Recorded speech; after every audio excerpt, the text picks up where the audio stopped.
Good day, I am Mas Laurente from Site 243, and today I will share my community's DRRM blueprint. This presentation is based on my learnings from the NSTP Common Module Topic 6A, Disaster Risk and Management, and my own assessment of our barangay, Western Bikutan, Taguig.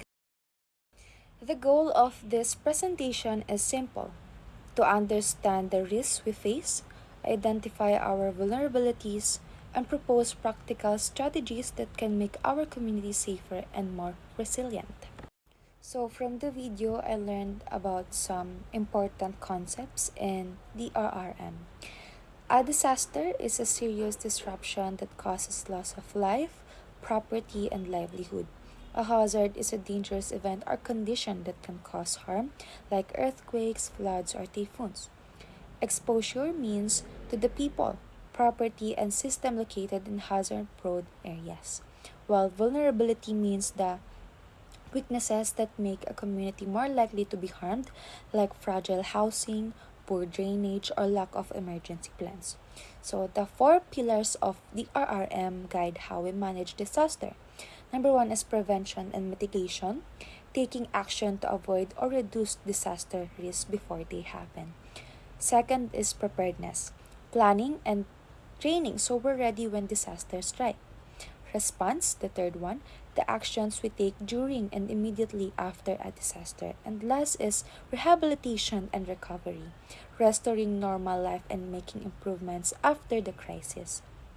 So my takeaway is clear, is that DRRM is not just about reacting about something bad happens, it's about preparing and preventing so we can lessen the damage and protect lives of many people. And for my community assessment, I focus on Barangay Western Bikutan, Taguig City. So we face three main hazards, including flooding. Certain low-lying areas experience floods during heavy rains and strong typhoons, especially when drainage is clogged or insufficient. Floods disrupt floods disrupt transportations, damage property, and increase the risk of disease. Second is typhoons. Strong winds and heavy rainfall can destroy homes, topple trees, and cause power outages. Typhoons also affect small businesses and daily wage earners who depend on good weather to work. Third is earthquake. We are near the West Valley Fault, which means a strong quake is a serious possibility. This could damage buildings, cut off utilities, and cause injuries. Our vulnerabilities make this hazard even riskier. Number one is physical, narrow streets, weak housing structures, and poor drainage. Next is social. We have elderly residents, persons with disabilities, and families who may not be fully aware of disaster protocols. Next is economic. Many families rely on unstable incomes, making it harder to recover from losses.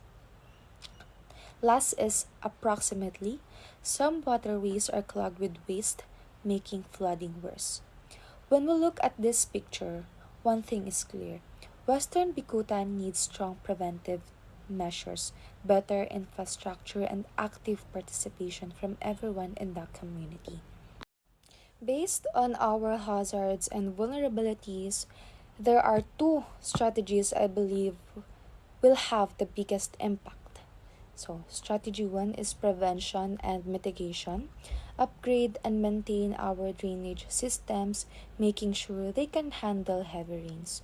This includes monthly community cleanup drives to remove trash from canals and waterways. By doing this, we reduce flooding, protect properties, and prevent waterborne diseases. It's not expensive, but it requires commitment from both the barangay officials and the residents. Strategy 2: Preparedness. Establish a community based early warning system for floods and typhoons. This includes installing sirens or text alerts, mapping clear evacuation routes, and designating safe evacuation centers with enough supplies. Early warning means more time to prepare, safer evacuations, and fewer casualties. These strategies are realistic and doable.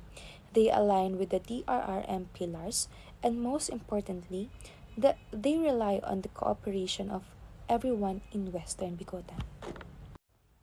In the end, the RRM is not the job of one person or one office only. It's a shared responsibility by combining prevention, preparedness, and active community involvement. Western Bikutan can be safer, stronger, and more resilient against any disaster. Let's remember, every clean canal, every updated evacuation plan, and every disaster drill is an investment in our safety. This is Mas Laurente, reminding everyone, get ready today to be safe tomorrow. Thank you and stay safe, everyone.